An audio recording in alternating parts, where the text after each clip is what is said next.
जरा जल्दी करना। हाँ माँ जी, आ रही हूँ।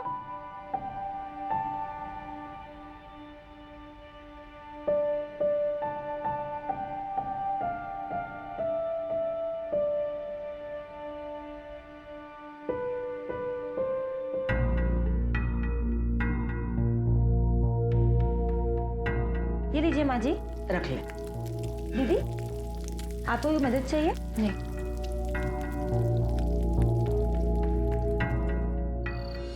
भैया, ये सब्जी लीजिए, दीदी ने खास आपके लिए बनाई है।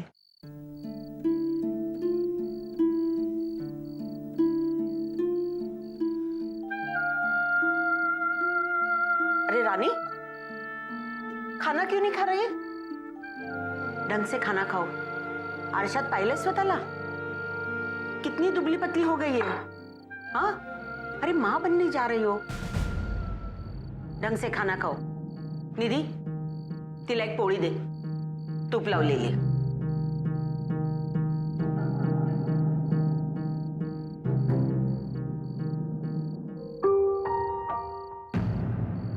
चलो जल्दी से सो जाओ। इस हालत में टाइम पे खाना और टाइम पे सोना चाहिए। अपनी नहीं तो अपने होने वाले बच्चे की फिक्र करो। चलो सो जाओ।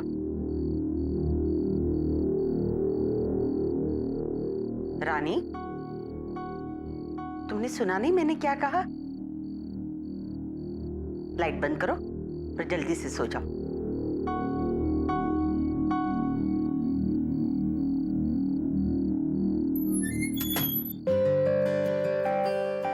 दीदी बिल्कुल नींद नहीं आ रही है। वो स्कूल वाली कहानी सुनाओ ना। लेकिन माँ जी ने सोने को कहा ना।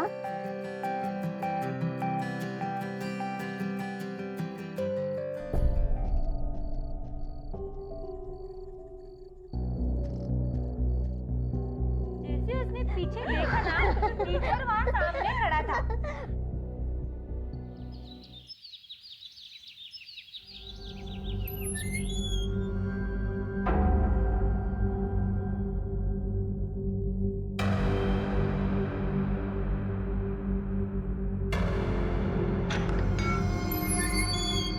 कहाँ जा रही हो स्नेहा?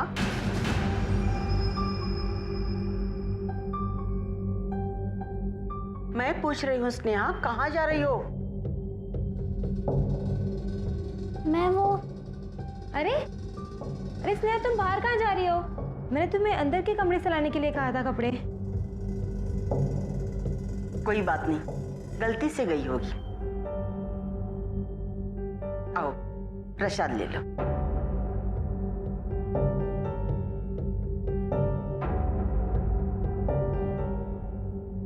रानी कहाँ है? वो अंदर कमरे में। ठीक है।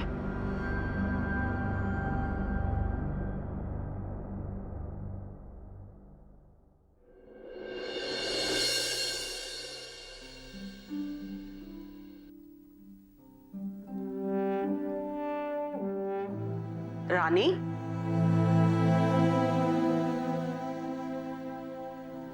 आज का दिन तेरे लिए बहुत ही खास है।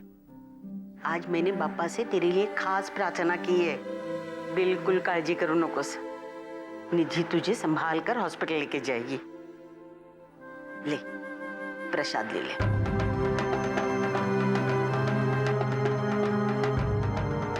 खा ले।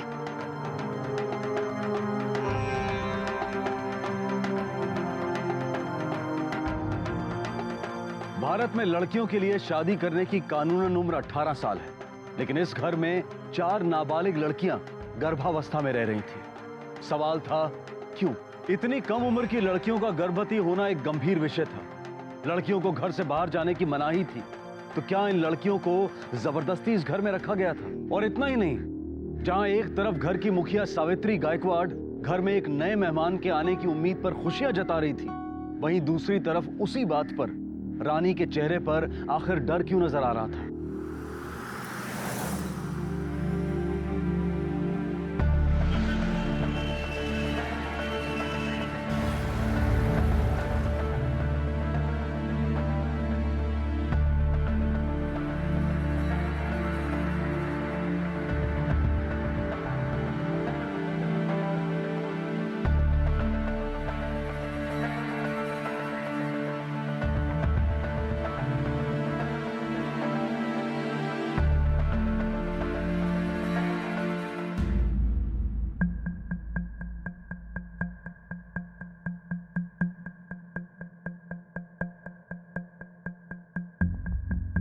लड़का है।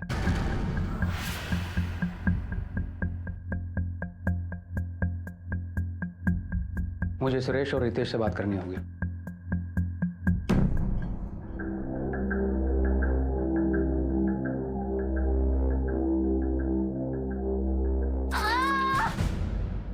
रितेश, ये तो निधि की आवाज है। निधि, ये कैसे हुआ? वो मुझे मार के भाग गई। जाओ उसको पकड़ो, भाग गई। जाओ।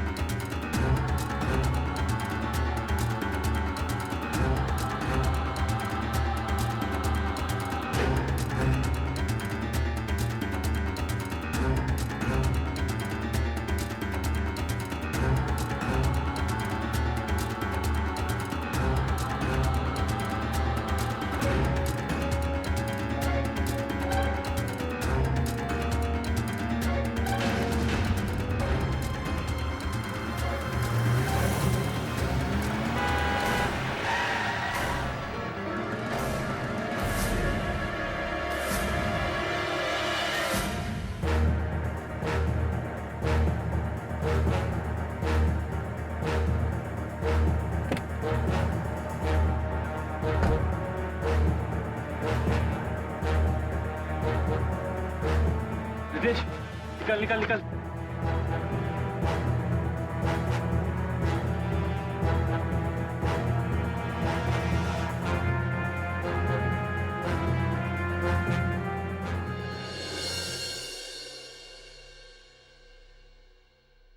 ये यहाँ लाने से पहले ही मर चुकी थी।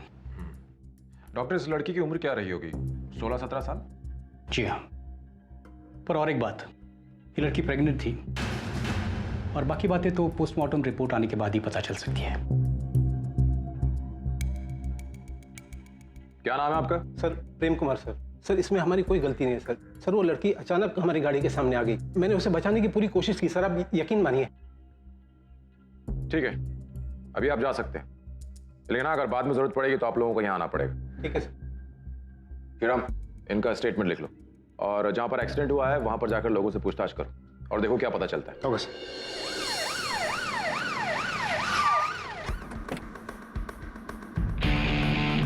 Joshi, yes sir. तुम उस तरफ देखो, मैं यहाँ देखता हूँ। जी सर।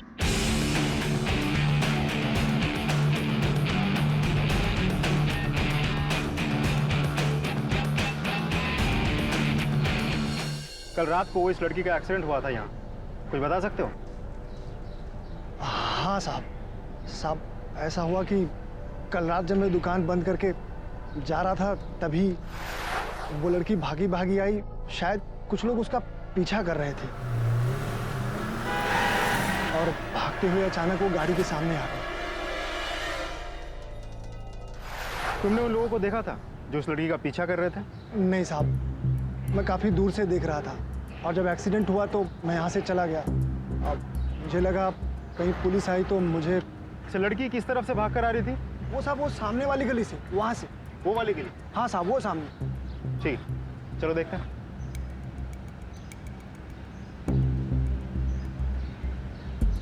लड़की इस तरफ से भाग के आई थी। अरे यहाँ तो सीसीटीवी कैमरा लगा हुआ है।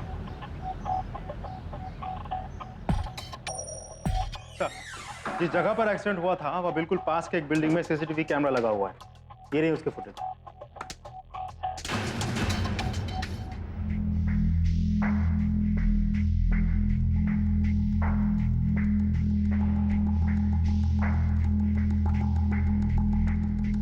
इसमें तो किसी की शक्ल नजर नहीं आ रही, लेकिन हमें इन दोनों आदमियों को ढूंढना बहुत जरूरी है, क्योंकि एक प्रेग्नेंट लड़की, वो भी नाबालिग, जान बचाकर भाग रही थी। आखिर ऐसा क्या किया था इन दोनों लोगों ने? अच्छा, इस लाश की पहचान हुई? कौन है लड़की? नहीं सर, आसपास के पुलिस स्टेशन में भी तस्वीर भेजी गई थी, लेकिन कोई इंफॉर्मेशन नहीं मिली।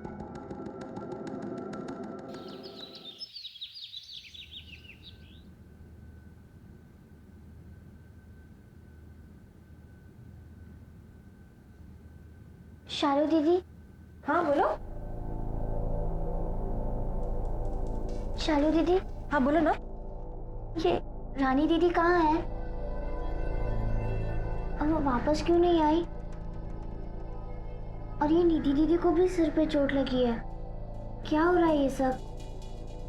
कुछ नहीं स्नेहा, रानी कहीं गई है ना, वो आ जाएगी वापस, तुम चिंता मत करो। क्या बातें हो रही है?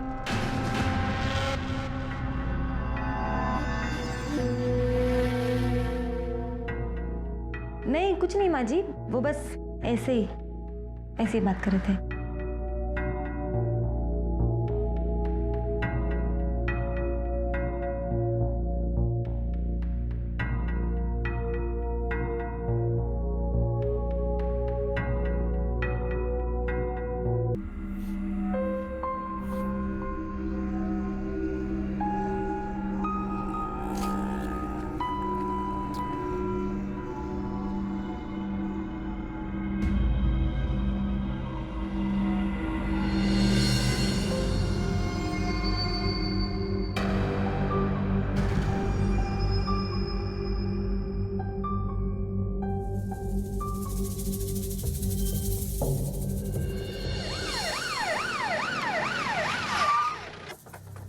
अच्छे से देखो, कुछ है आसपास? कब देखा तुमने ये सब? शाम में झाड़ू लगा रहा था, जैसे ही मैंने देखा 100 नंबर पे डायल किया और आप लोगों को बता दिया। गौड़े फिटर्स को एनालिसिस के लिए भेज दो। जोशी आसपास के लोगों से पूछताछ करते हैं, शायद हमें कुछ पता चल जाए। जी साहब। सर वो केस भी कुछ ऐसा ही था, बच्चे को 18 हफ्ते में गिराया गया था, वो भी लड़का ही था। श्रीराम एक काम करो, जिस एरिया में वो डस्टबिन था वहां पे जितने भी भ्रूण हत्या और इलीगल अबॉर्शन के केसेस रिपोर्ट हुए हैं उन सब रिपोर्ट्स की कॉपी निकलवाओ। Okay sir.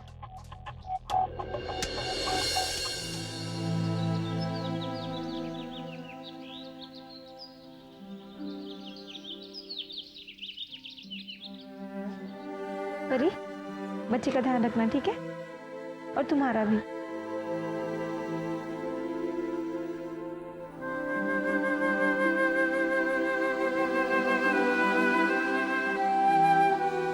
निधि, गाड़ी में बिठा दो परी को। चलो चलो जल्दी करो, लेट हो रहा है। चलो।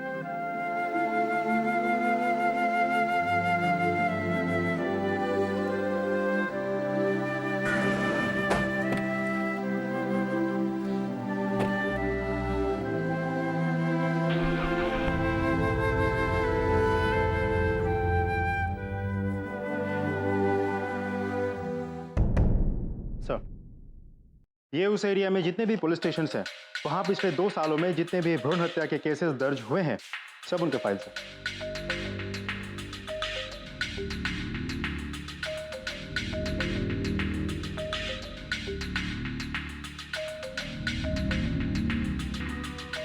इन सारे केसेस में जितनी भी अबॉर्शंस हुए हैं सब लड़कों के हुए।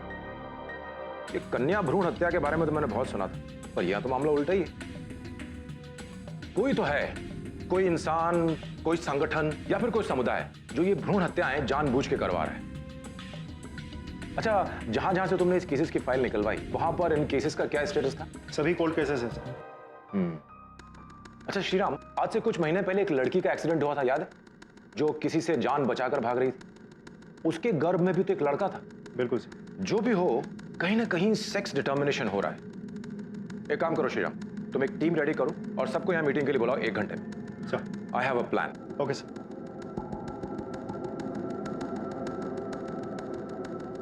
ये वो सारे इलाके हैं जहां पर मेल फिटसेस पाए गए थे। यानी इसका मतलब ये हुआ कि इस इलाके के बीच में ही सेक्स डिटर्मिनेशन हो रहा है। अब आपको करना यह है कि इस इलाके में जितने भी मैटरनिटी हॉस्पिटल्स हैं वहां जाना है और पता करो कि कौन से डॉक्टर्स ऐसे हैं जो समाज के सामने तो सीधे बनते हैं लेकिन बंद दरवाजे के पीछे सेक्स डिटर्मिनेशन का धंधा चलाते हैं। आप लोगों को जोड़े बनाकर जाना है, पति पत्नी के। औरतें सब गर्भवती लगनी चाहिए। अब जो ये सेक्स डिटर्मिनेशन का काम करता है वो साफ साफ तो बताने वाला है नहीं। इसका भी एक सोल्यूशन है मेरे पास। पैसे का लालच दो, पैसे से अच्छों का मुंह खुल जाता है। All clear? Yes sir.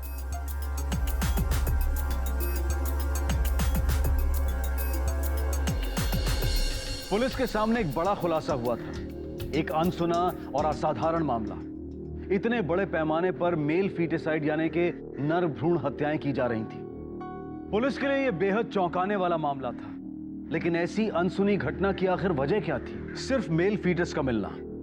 इस बात में दो राय नहीं थी कि इस इलाके में सेक्स डिटर्मिनेशन यानी कि लिंग निर्धारण किया जा रहा था, जबकि हमारे देश में बच्चे का सेक्स डिटर्मिनेशन करना कानूनन अपराध है। हमारे देश में कुछ समुदाय ऐसे हैं जहां लड़कियों को लड़कों से ज्यादा महत्व दिया जाता है। दहेज लड़कों को देना पड़ता है। तो ऐसे में कुछ परिवार लड़कों को एक बोझ की तरह से देख सकते हैं। तो क्या इस सब के पीछे ऐसे ही किसी समुदाय के लोगों का हाथ था, या फिर कोई अंधविश्वासी बलि चढ़ाने के नाम पर इस जुर्म को एक सोचे समझे तरीके से अंजाम दे रहा था? आखिर ऐसी कौन सी वजह थी जो इतनी घिनौनी और ऐसी असाधारण हरकत के लिए लोगों को उकसा रही थी?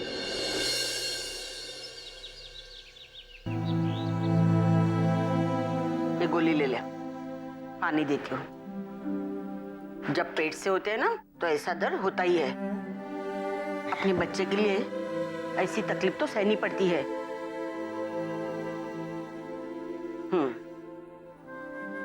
चल सो जा।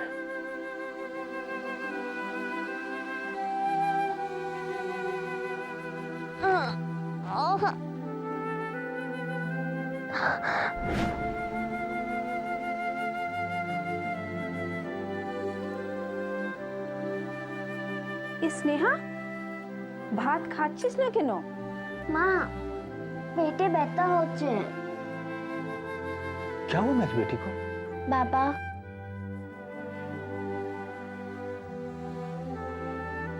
आप ये दवाई दुकान से ले आइए। बेटा तू डॉक्टर बनने वाली है, बनी नहीं है। ये जी सुनछो একটু মেয়েকে নিয়ে যাও না डॉक्टर बाबू के पास। हाँ चलो। माँ डॉक्टर बाबू ने पिछली बार यही दवा दी थी और मुझे पता है इस बार भी यही देंगे। मुझे पता है तू क्या सोच रही है, घबरा मत, तेरे इलाज के पैसे हैं हमारे पास।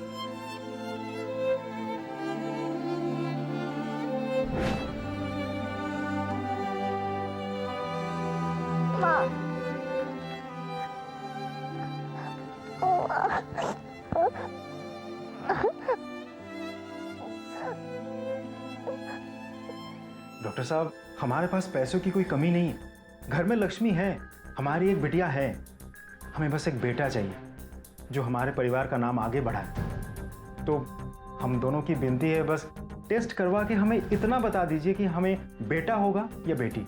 देखिए आप जो करना चाहते हैं वो इलीगल है, गैर कानूनी है, हमारे यहाँ ये नहीं होता। आप प्लीज़ यहाँ से जा सकते हैं। अगर आप एक बार कोशिश करके देख लेते प्लीज़। नहीं बोला ना, ये नहीं हो सकता।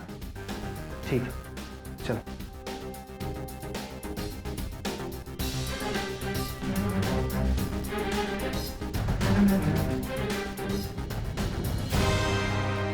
हाँ श्री राम, सभी गायनेकोलॉजिस्ट के पास जाके पता करो, लेकिन अगर वो ना कह दें तो फिर उनके स्टाफ से पूछो, क्योंकि ऐसे काम में सिर्फ गायनेकोलॉजिस्ट अकेले नहीं होंगे, उनका कोई ना कोई स्टाफ भी शामिल होगा।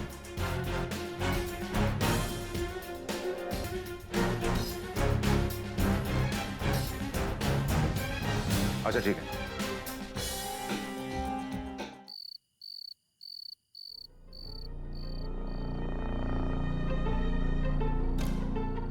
नेहा तुम तो तैयार नहीं हुई? बाहर दीदी तेरे कब से इंतजार कर रही है। दीदी मुझे कोई टेस्ट वेस्ट नहीं कराना, मुझे कहीं नहीं जाना। क्यों नहीं जाना तुझे? पता है तुझे तू क्या बोल रही है? भूल गई तू कहाँ है?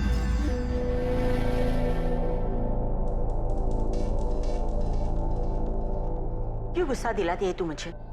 तुझे पता है ना मैं जो कुछ कर रही है तेरे भले के लिए कर रही हूँ। भगवान करे तू भी इस दुनिया में एक छोटी सी नन्ही सी परी को लेकर आए। समझ गई ना तू? जा जाकर तैयार हो जा।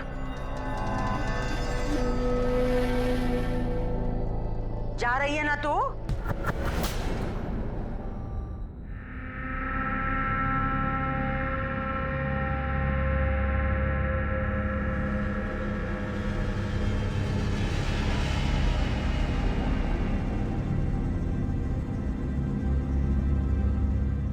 मुबारक हो, लड़की है, फिक्र की कोई बात नहीं। थैंक यू डॉक्टर साहब।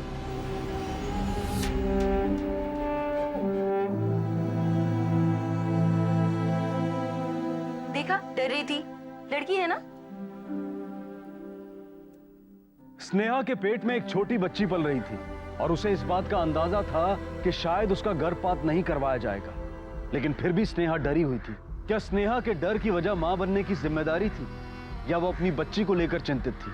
सावित्री के बर्ताव से यह साफ जाहिर था कि उसे नवजात बच्चियों में दिलचस्पी थी।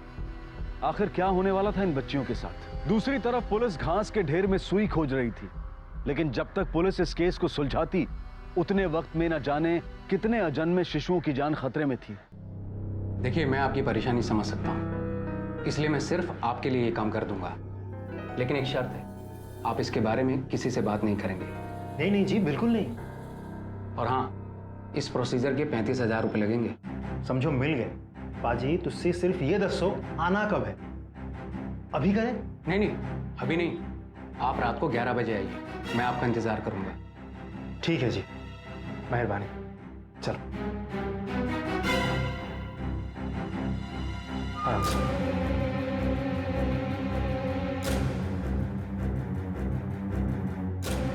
सर रात के 11 बजे बुलाए हमें, 35,000 मांगे हैं। ये डॉक्टर साहब MBBS और MD की डिग्री लेके बैठे हैं, आज इनको एक और डिग्री देते हैं। आइए आइए आइए। डॉक्टर साहब आप अकेले ही हो क्या? आपके साथ और कोई नहीं है? हाँ, अभी तो मैं ही हूँ, वैसे इसके लिए मैं खास स्टाफ रखता हूँ, लेकिन आज जरा वो छुट्टी पे है। लेकिन आप टेंशन मत लीजिए। मैडम आप लेट जाइए प्लीज।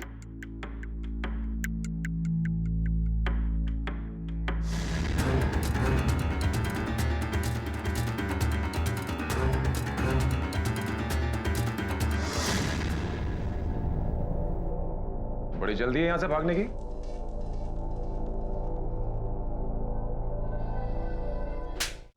मैंने क्या किया सर? बता, तेरा इलीगल धंधा कब से चल रहा है?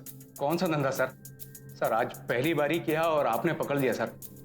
सॉरी सर, गलती हो गई, माफ कर दीजिए। पहली बार गलती हुई है?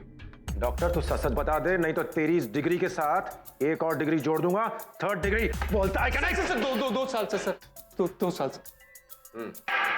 सेक्स डिटर्मिनेशन और अबॉर्शन दोनों इलीगल तरीके से पिछले 2 साल से करता आ रहा है तू।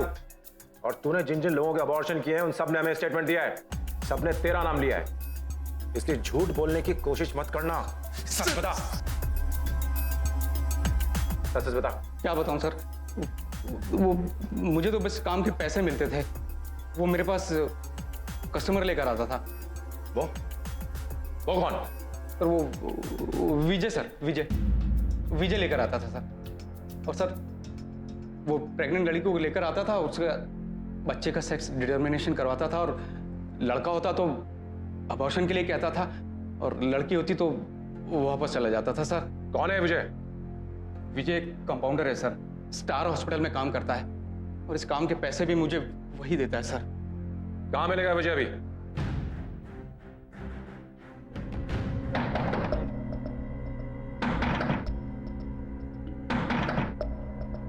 कौन है भाई?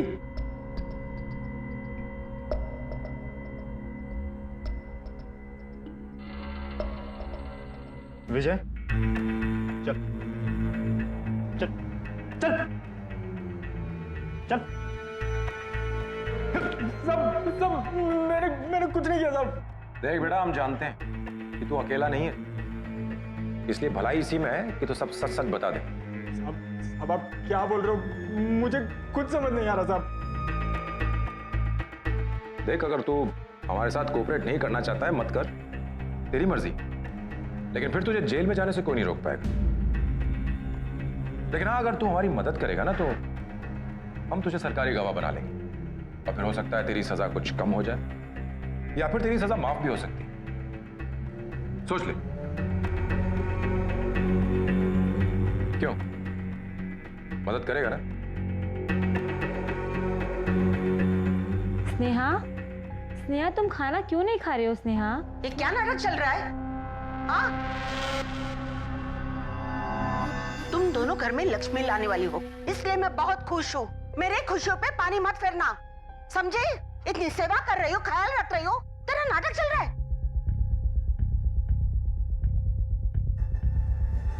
ले, खा ले। देख, मैं तुझे चोट पहुंचाना नहीं चाहती, तू मुझे इसके लिए मजबूर भी मत करना। वो भी तो पेट से है ना, वो रो रही है, चुपचाप खाना खा रही है ना। तू भी खा ले, वरना तू मेरा रुद्र अवतार देखेगी। ले, खाना खा ले।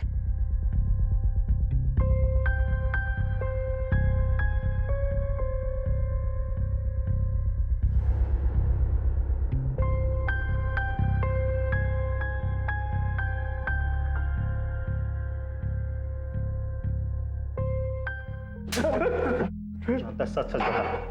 कुछ बताया सर? नहीं सर। नहीं, ऐसे नहीं बताया गई।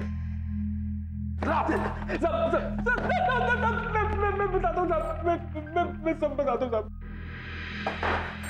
बोल। ये सबके पीछे एक बबीता नाम की औरत है साहब। बबीता ही मेरे को फोन करके बताती थी कि लड़की कब आने वाली होती थी। डॉक्टर साहब को तैयार करके उनकी मदद करना, उनको पैसे देना, ये सब मेरा काम था साहब। बबीता का आदमी मेरे को आकर पेमेंट देता था। ये बबीता कहाँ मिलेगी इस वक्त? सर बबीता कहाँ मिलेगी ये बोल नहीं सकते, पर हाँ मैं एक आध बार उससे उसके जूही नगर वाले अड्डे पर मिला हूँ साहब। इसका फोन दो उसे। यस ये ले। चल बबीता को फोन लगा और उससे पूछ के कहाँ है वो इस वक्त। स्पीकर पर डाल।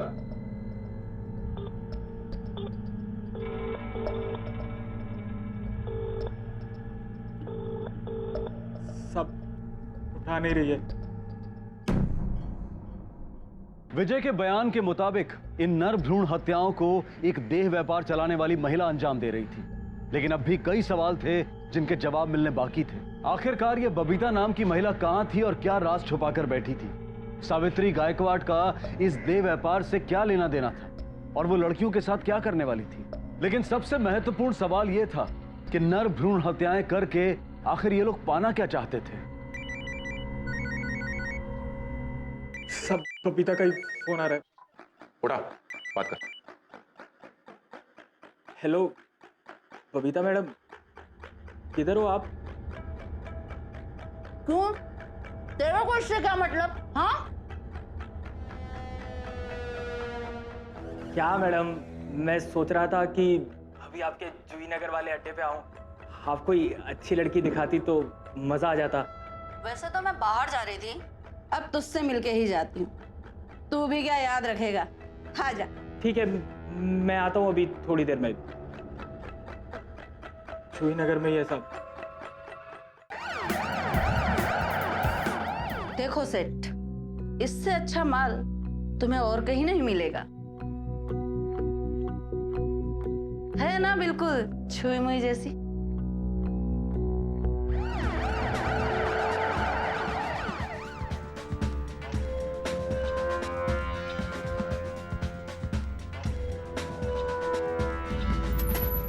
पकड़ लो इसे। क्या? तेरे कारनामों के बारे में सब कुछ बता दिया है। देख, जो कुछ भी जानती है ना सच सच बता दे, भलाई इसी में है तेरी। क्या साहब, आप कुछ भी बोलते हो? मैं धंधा चलाती हूँ, सब कुछ सावधानी से करती हूँ। वो विजय, वो जो कुछ कह रहा है ना वही करता होगा, मेरा उससे कोई लेना देना नहीं है।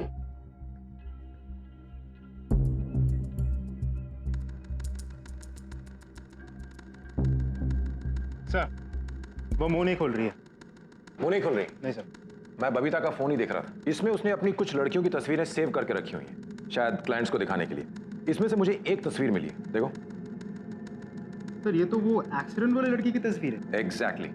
तुम एक काम करो, इन सारी तस्वीरों को अपने लैपटॉप पर डाउनलोड करो और यहाँ मौजूद सभी लड़कियों को दिखाओ, शायद उनसे कुछ पता चल सके। Okay sir.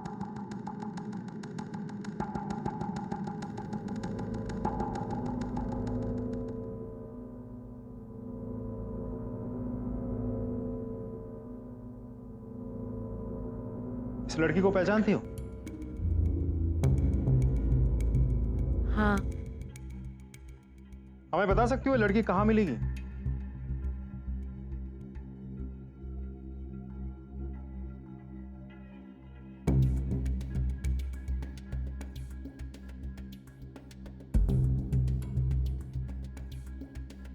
हमें बताओ ये बच्ची किसकी है?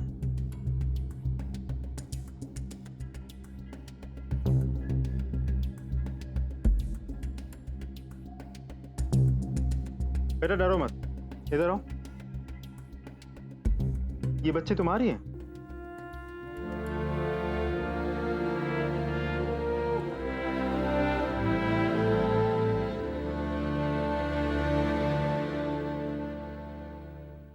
देखो बेटा, जो भी बात है हमें साफ साफ बताओ, घबराने की जरूरत नहीं है। डरो मत, तुम्हें और तुम्हारे बच्चे को कुछ नहीं होगा। बताओ। वो मैं और बाकी लड़कियां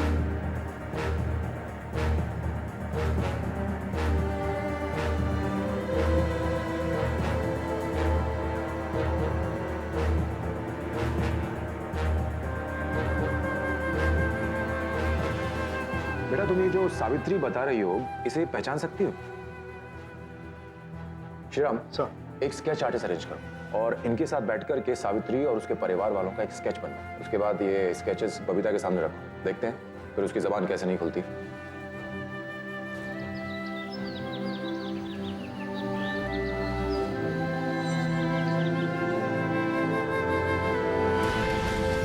किंतु क्या नो, तुझे शादी क्यों नहीं करनी? देखो स्नेहा, आकाश बहुत पैसे वाले घर से है, वो तुम्हारा बहुत ख्याल रखेगा। ना बाबा, हम এখন বিয়ে করব না। मुझे स्कूल जाना है और बड़ी होकर डॉक्टर बनना है। फिर आप जिससे बोलेंगे उससे मैं शादी कर लूंगी। अमी किछु जानी ना, मैं तुम्हारी शादी इस लड़के से करवा रहा हूँ, उससे अच्छा लड़का तुम्हारे लिए नहीं मिलेगा। स्नेहा सुन तो।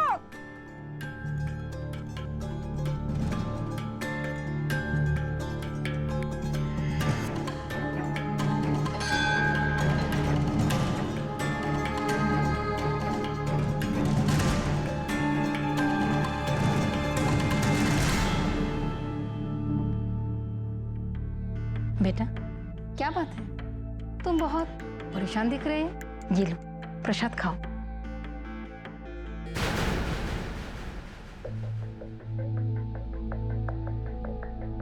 खा लो, सब चिंता दूर हो जाएगा।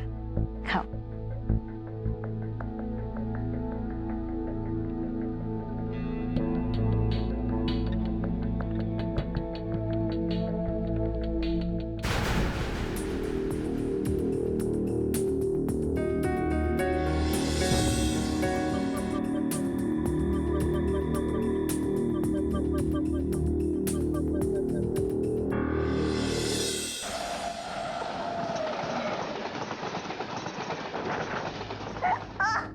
ले संगीता, ऐश कर जा।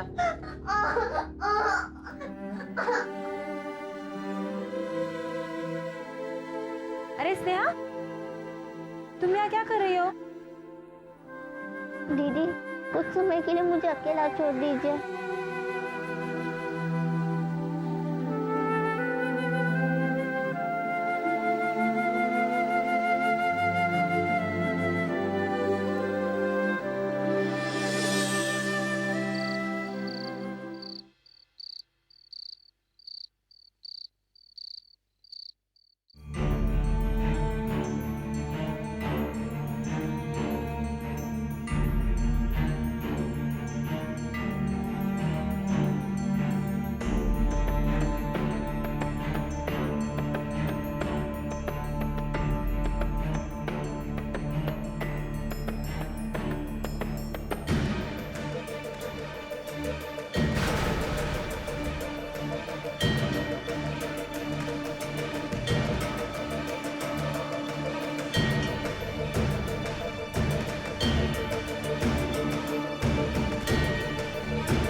स्नेहा रुक।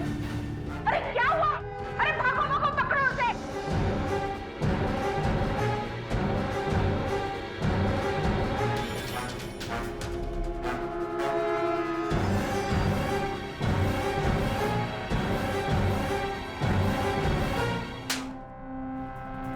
भागना चाहती है? भागना चाहती है यहाँ से? मैंने तुझे पहले भी बताया था कि मुझे गुस्सा मत दिला। फिर तूने सोचा ही कैसे? मुझे पता है कि तुझे तेरी फिक्र नहीं है, लेकिन मुझे है तेरे बच्चे की फिक्र, समझी? आइंदा भागने की कोशिश की ना तो मैं तेरे साथ क्या करूंगी मुझे पता नहीं है। मुझे सिर्फ तेरे बच्चे की फिक्र है। तेरी फिक्र करना मैं छोड़ दूंगी, समझी? शालू इसे अंदर लेके जा।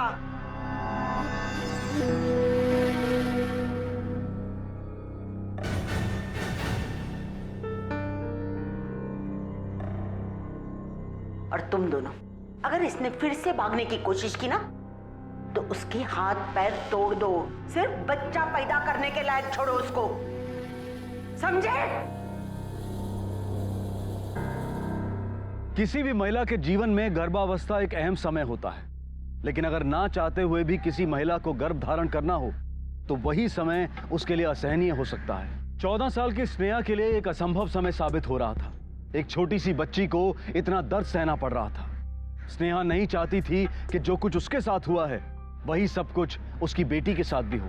क्या स्नेहा की तकदीर में भी रानी की तरह ही अंत लिखा था, या फिर उसकी बेटी के जीवन की शुरुआत अंधेरे में ही होनी थी? इसे पहचानती?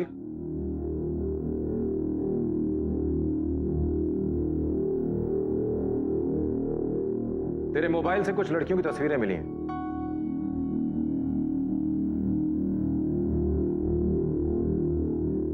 सच सच बता दे कि लड़कियां कहां हैं, क्योंकि अगर हमें ढूंढना पड़ा तो तुझे बहुत भारी पड़ेगा। क्योंकि हम उन्हें ढूंढ तो लेंगे ही, लेकिन तू जिंदगी भर जेल में सड़ेगी। इसलिए सच सच बता दे। साहब मैं अलग अलग जगह से धंधा चलाती हूँ। मेरे नीचे कई मैनेजर लोग भी रखे हुए हैं। कभी कभी लापरवाही की वजह से कोई लड़की पेट से हो जाती है तो हम उसे गायकवाड़ के घर भेज देते थे। सावित्री मेरी पुरानी दोस्त है। मैं उसे प्रेग्नेंट लड़कियों को रखने के लिए पैसे देती थी और चौथे महीने बाद हम विजय के जरिए उनकी सोनोग्राफी करवाते थे। अगर लड़का रहा होता तो हम उसे वहीं गिरवा देते थे, क्योंकि उससे हमें कोई फ़ायदा नहीं होता था, और लड़कियों को हम रख लेते थे। लड़कियों के बड़े हो जाने पर हम उन्हें बाहर बेच देते थे। 10-12 साल की कमली लड़की का बाहर गाँव में अच्छा दाम मिलता है साहब। अच्छा इन्वेस्टमेंट है साहब, इसलिए हम उनकी बच्चियों को पालते हैं। अब ये बता कि सावित्री का घर कहां है?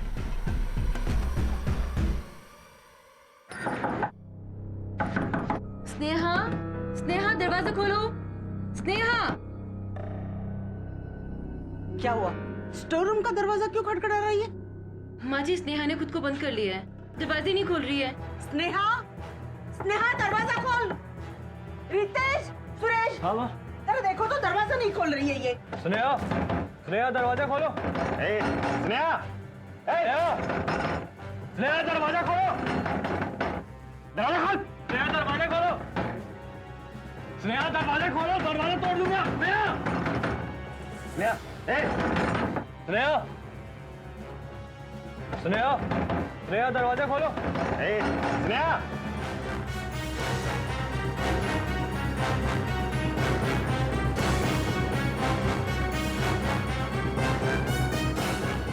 मैं जैसा ऐसा नहीं होने दूंगी।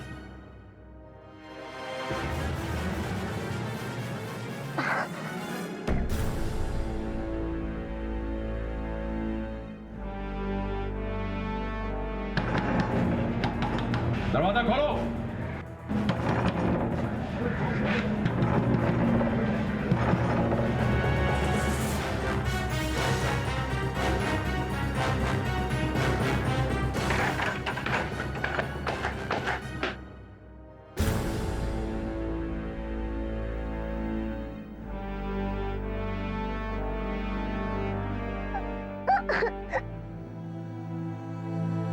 सर, लड़कियों को महिला आश्रम छोड़ दिया गया और उनसे उनके घरों का पता लेकर लोकल पुलिस स्टेशन में खबर कर दी गई है। Very good Shreya. अच्छा, वो लड़की स्नेहा, उसका क्या हाल है? सर, फिलहाल तो हॉस्पिटल में है, पर डॉक्टर्स कहते हैं बहुत जल्द डिस्चार्ज कर देंगे। गुड।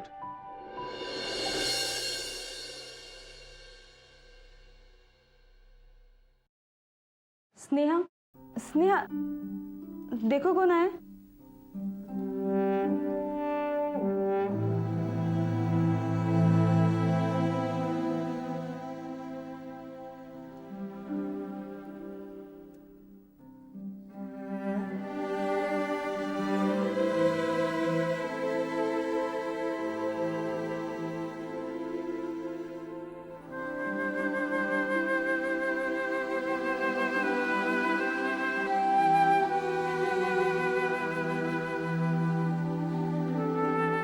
स्नेहा बेटा,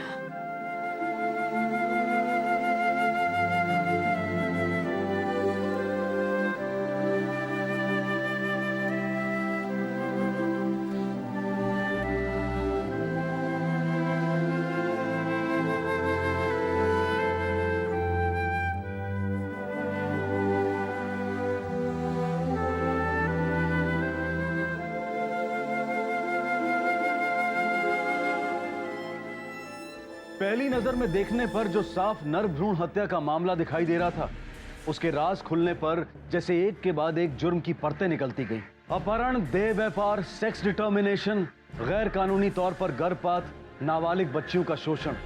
इस केस ने इन सभी घिनौने अपराधों का जैसे पिटारा खोल कर रख दिया। बबीता, सावित्री और उसके साथी इस वक्त पुलिस की हिरासत में हैं और उन्हें अपने इस जुर्म के लिए कड़ी सजा मिलने की उम्मीद है। गौर करने वाली बात यह है कि ऐसे न जाने और कितने देह व्यापार के कारोबार देश में गुप्त रूप से चलते हैं और उन लड़कियों की आवाज कई बार कानून के कानों तक पहुंच ही नहीं पाती। कितने परिवार ऐसे होते हैं जो देह व्यापार में घिरी अपनी बेटियों के साथ पूरी तरह से संपर्क तोड़ देते हैं और उन लड़कियों के पास देह बाजार में रहने के अलावा और कोई रास्ता नहीं बचता। एक तरफ देवी की तरह पूजा और दूसरी तरफ उसके साथ ये सब। हम सब के लिए ये सोचने वाली बात है। इसी विचार के साथ मैं अनूप सोनी आपसे विदा लेता हूं। फिर मुलाकात होगी अगले एपिसोड में और खुलासा करेंगे एक और जुर्म का। तब तक अपना और अपने परिवार का ख्याल रखें और देखते रहें क्राइम पेट्रोल डायल 100। सबक एक को, सीख हम सबको।